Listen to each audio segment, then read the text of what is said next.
जय श्री कृष्ण दोस्तों। आज हम श्रीमद् भागवत गीता के 9वें अध्याय के श्लोक नंबर 26 की हम चर्चा करेंगे, जिसमें भगवान कहते हैं पत्र पत्र फल तो यो में पदहां प्रयतात्म।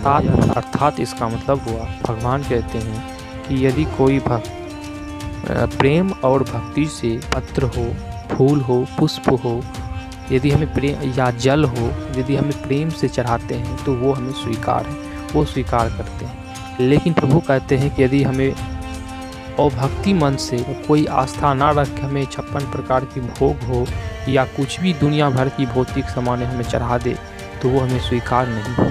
हिंदी व्याख्या में ये लिखा हुआ है कि भगवान कहते हैं कि हमें मांस, मछली, अंडा, ये जितने भी चीज़ हैं ये सब हमें नहीं चढ़ाना। ये सब अगर हमें ये सब पसंद होता तो हम इसका उल्लेख करते, लेकिन हमें ये सब चीज़ कुछ पसंद नहीं है, इसलिए हम इसका उल्लेख नहीं कर रहे हैं। तो ये भगवत गीता में लिखा हुआ है। और ये भी इसमें लिखा हुआ है इस 26वें श्लोक में कि आप मनुष्य होकर के आप क्या क्या खा सकते हैं। हमें 5 चीज़ खाने का इजाज़त दिया गया है भगवान की तरफ से, हम इंसान को। इसमें पहला नंबर में आपका है फल, अन्न, शाक यानी कि हरी सब्जियाँ, जल और दूध जो गौ माता के माध्यम से होती है।